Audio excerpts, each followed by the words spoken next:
realism of the film. Because we talked. Hey. Nice to catching up with you. You too. How's it going? Oh, well, it's good. How are you today? I'm all right. Thanks. Yeah. Fantastic. Tell me, you were born in Aylesbury, England, and at the age of 7, you joined your local drama club. Mm-hmm. The moment you realized you wanted to become an actor?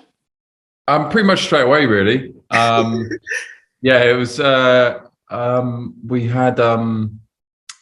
It was like a thing that my older brother and older kids would go to. So you kind of just wanted to go, because of that fact, really, because the older kids got to go. Yeah, of course. And they had been given like a couple of pages of script to work on, which was actually never really happened. It was mainly like improvisation and devising and stuff.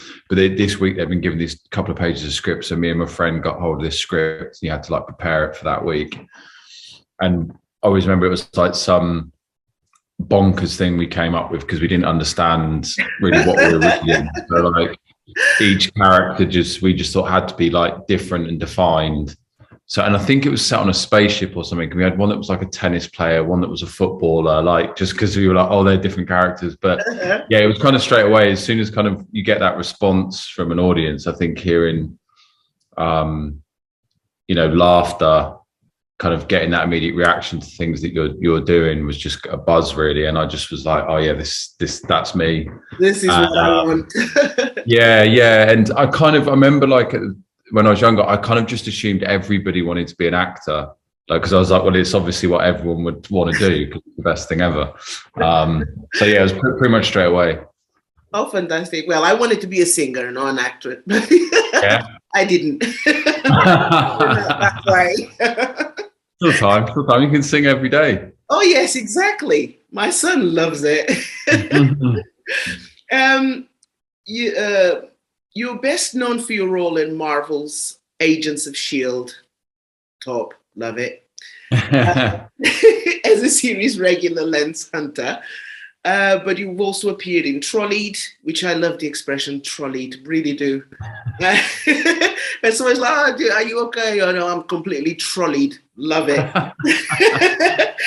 Misfits, Channel 4, Strike BBC, Babylon, with BBC as well, Him and Her, and the hit HBO series Euphoria.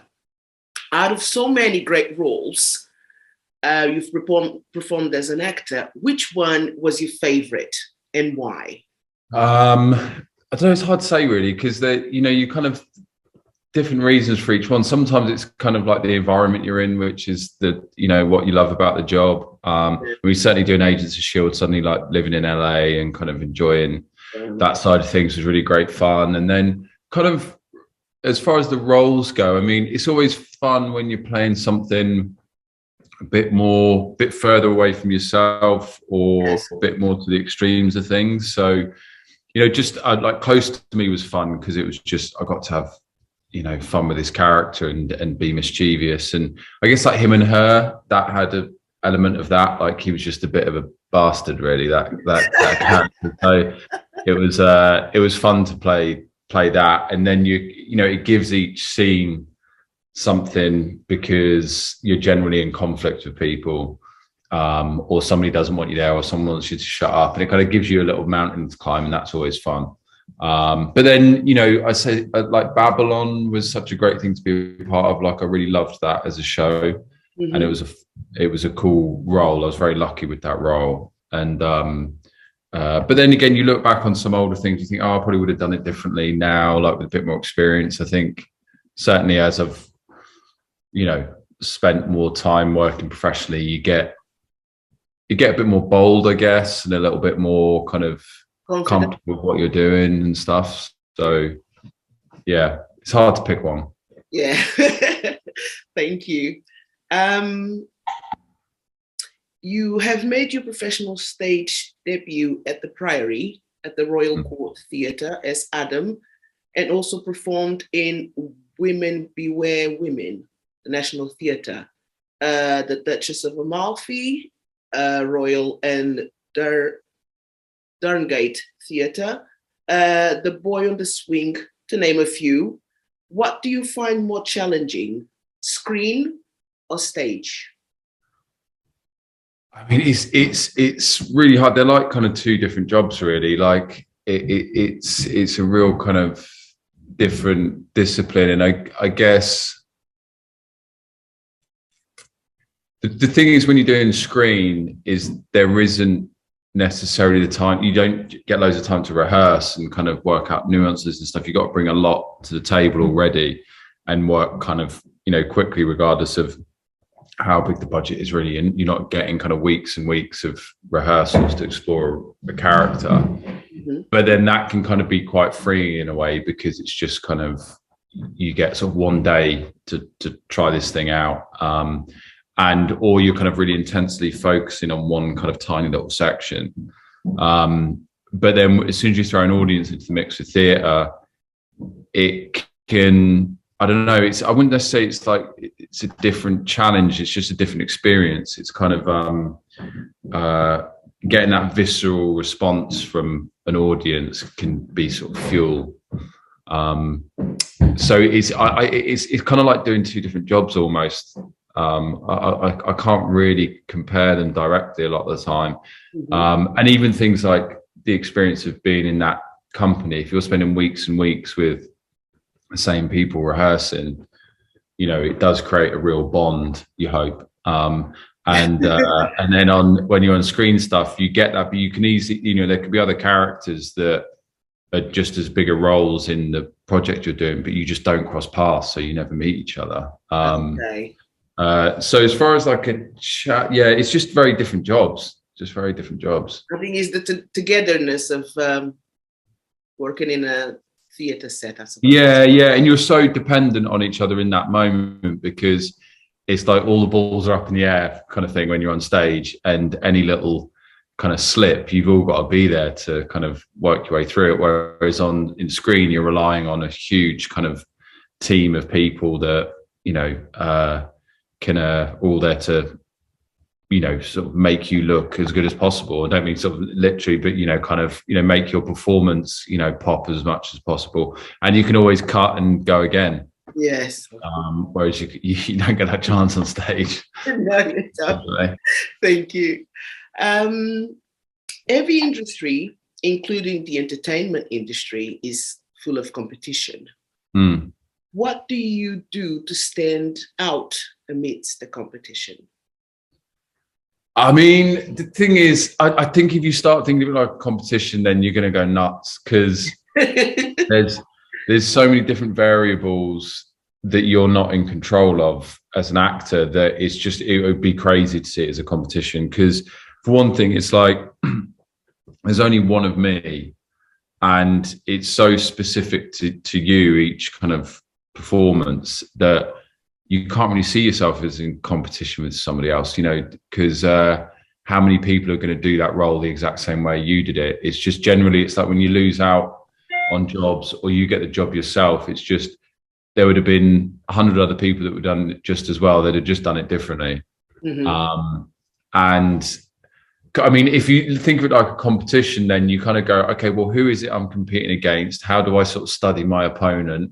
How do I kind of gauge my, put my skills up against theirs? And you just can't do that, because you don't know who the competition anyway. It's not like a quantifiable thing, acting, where you can say, oh, this acting is better than that acting, or that actor is better than this actor. Mm-hmm. So to think of it like a competition, I think you just go crazy. I think you have to actively fight against that urge, because it's kind of obvious why it's there.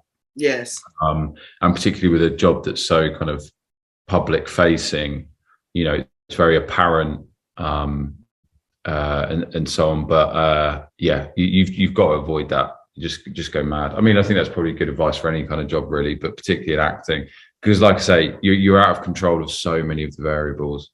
Yes, of course. Yeah. Thank you so much for your answer, Nick. You have a 6-part drama series, Close to Me, coming soon, starring opposite the lovely Connie Nielsen and Christopher Eccleston. to name a few. How does it feel to work with such diverse group of people?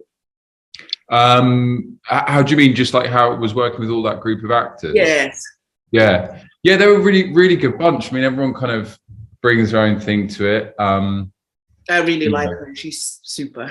yeah, she's very kind of like very, open and relaxed and down to earth and kind of very focused on what it is she's doing Yes. and kind of getting so it was very kind of much in dialogue with the director to kind of ensure that that story was being told in the right way and so on.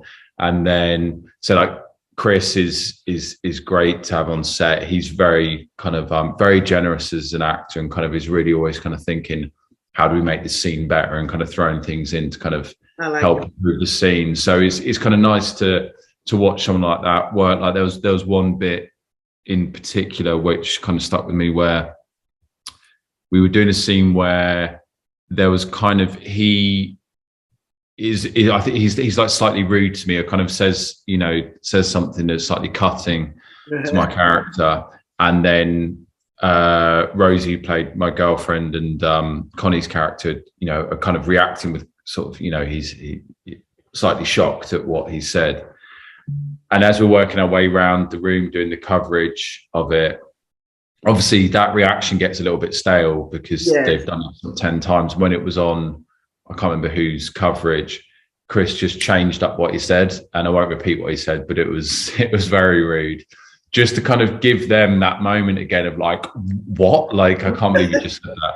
And I just thought that was very smart and very kind of he's sort of very much thinking about making that scene as good as it can be and helping out the actors around him, which was kind of a good lesson. Yes. And then like Rosie is just lovely and really smart actor and good crack and stuff. So it's always nice. It's like with every job, it's the people that you work with that, whether that's in an office or whether it's on a set, it's just the people you work with that make it, really. And then you've got the crew as well, who are a great bunch. Really liked Michael as director, and lovely bunch of people to work with. It normally is. It's quite rare that you're surrounded by people you don't like. It's normally people that Thank you. What attracted you to the Thomas character? Because you play Thomas, don't you, in Close? Yeah. What attracted you to the character? Just that he's kind of like he just doesn't care, like, or at least he very much nurtures the impression that he doesn't care what people think. So he doesn't really have too much of a filter. I think he makes a real effort to not have a filter and say whatever's on his mind, which we all want to do sometimes. Oh yes. It's kind of liberating, and just I just knew it was a character I could have fun with. That he could be a little bit maybe flamboyant's too strong a word, but he's kind of on the edge of that, and he was a nice contrast to the other characters who are very much kind of playing out this kind of middle class existence, and then he's a little disruptor within that. So to be the disruptor is always really good fun. Oh, okay, fantastic. Thank you. What can the audience expect from Thomas? I think he brings because it's very much a kind of, it can be quite dark at times, that story, and a bit of a mystery, and then he's this little kind of mischievous presence in the corner that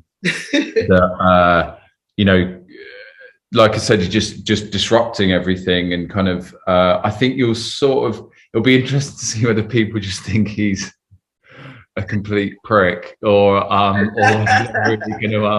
whether they'll like him. And I think he might be one of those people that you kind of love to hate a bit, because like, you wouldn't want him going out with one of your kids.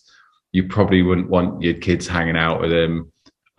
He might be one of those people he's one of those people at a party which is either going to make it really, really fun or just ruin the fun for everybody. So, yeah, we'll see. Okay, well, I look forward to it. After graduating from Lambda, you co-founded the theatre company, We Buy Gold, in which you co-wrote and starred in the debut show, Inches Apart. Yeah. winning the Old Vic New Voices Theatre 503 Award. Mm. Congratulations.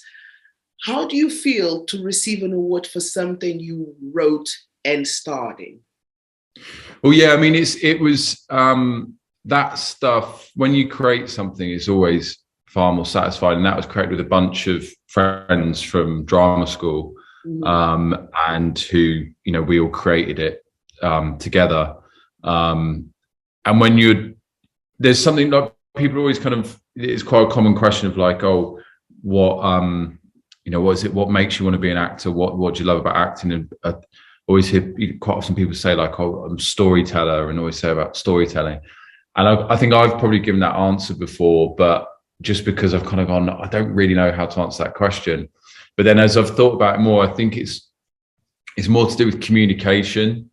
It's like the thing which I said earlier about when you're doing, say, comedy stuff, or like hearing that laughter when you're on stage, yes, is that you're communicating with somebody. There's a connection there of like, we're both understanding the world in the same way, or this situation, this character, there's something we recognize about this behavior that tickles us, and we're all kind of in that together.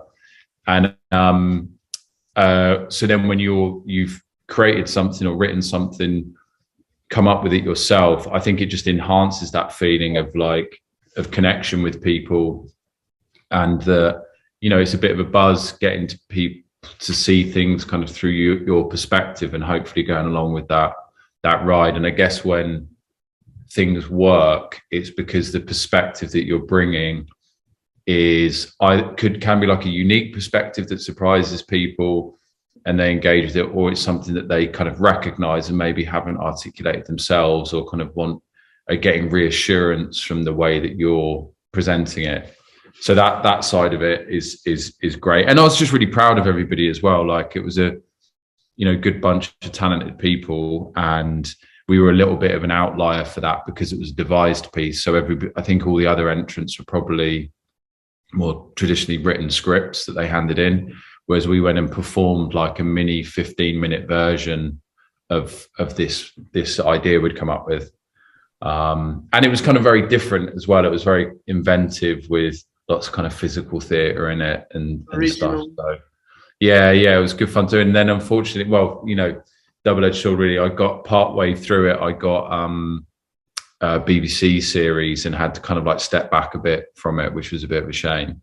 But did get to go back at the end and perform a role in it and stuff. So yeah, we're really proud of all those guys. I actually found the other day like a massive kind of, you know, 3 meter, or maybe not up, no, at least a couple of meters high poster from it, which get framed someday.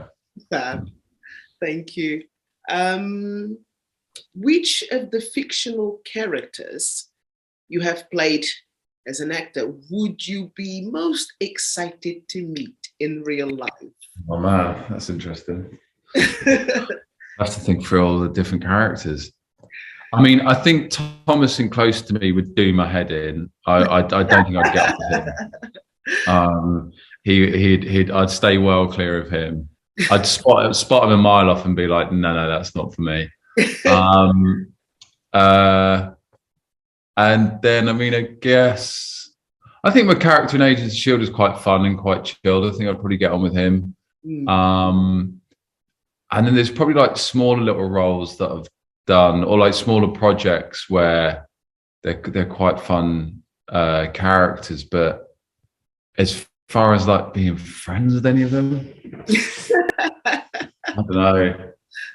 I think probably the answer, you know, that answers the question is that no one pops out. So there's no one that I'm missing too much. No one you would have liked to meet. Okay. I met them already. I got to play the role, so I got to meet them already. I'm done. Moved on. How do you split your time between acting and directing your projects? Well, I've only directed a couple of things. I've directed a couple of shorts and stuff. And then I'm always kind of like got something on the go writing wise. And then, you know, the thing with acting is it's not a conventional work day, you know, so even if you're busy on a project, you generally will have random days off here and there. So I kind of like to, get on and write and stuff most days when I'm not doing that, work with other people and so on. So I'm fairly disciplined about getting my head down and working on things when I'm not acting. Yeah. Lovely. Anything in the works that you can talk about? Any exciting new projects? Yeah, got a couple of films coming out that will come out next year. I don't think we've got release dates for them yet, but a film called Ibizu, which really intrigued to see that. I've seen some of the footage doing ADR sessions and stuff, but the film companies out here in LA, they're very excited about that. And they just completed a film called Lovely, Dark and Deep with Georgina Campbell out in Portugal, which was good fun. Oh, in Portugal. Yeah. It was beautiful. Oh, yeah. I'm in Portugal. Yeah. Oh, really? Oh, no way. I'm Portuguese. I'm living in Portugal, yes. Whereabouts? Barreiro, which is the other side of Lisbon. You get to Catalan and you go straight to where I am. Yeah. Oh, I worked with a few people that were from that side of town. But yeah, we were filming around Sintra. Sintra, yes. Yeah, and then yeah, it's beautiful. It was so nice. And then up in Gelles, which was again just amazing little town, and some of the scenery and locations we used were incredible. And then got to spend a few days in Lisbon at the end of the trip, which was it's just a really cool city. It's a must. Yes. Yeah, we got amazing weather, and loved it. Just kind of the type of place where we just sort of picked a couple of things to check out, and then you can end up just wandering and discovering all this other stuff. It was very cool. Up somewhere for a drink. It's very nice. Very nice. Yeah. I missed it. Yeah. It's a great. I definitely want to go back. Definitely want to go check out Lisbon again, but then also just explore a bit more, because there's so many cool little towns and little areas to check out. Yeah. No, there is absolutely. Okay, so you were talking about that project that that's going to come out, that was filmed in Portugal. Anything else? We've been working on. There's a personal project they've been working on, which we've kind of shot a like teaser trailer for, which will go out to pitch on that next year. So there's a kind of editing process that we've got to go through with that, and then that'll kind of, hopefully we'll have a rough cut of that before Christmas, and then we'll be going out in the new year shopping that around. So fingers crossed on that. Yes, fingers crossed. So if you tell our audience, where can we expect to see you next? Well, Closely comes out in a couple of weeks, I think. But that's on very soon. So that'll be on Channel 4, and then probably on other platforms, across the world and stuff. And then next year a couple of films come out, a couple of TV things. So all the usual places. And there's the website called Google. You can find most stuff on there. So okay, fantastic. Thank you so much. Cool. All right, nice to meet you. Nice to meet you, Nick. Have a lovely day. Realism of the film. Because we talk.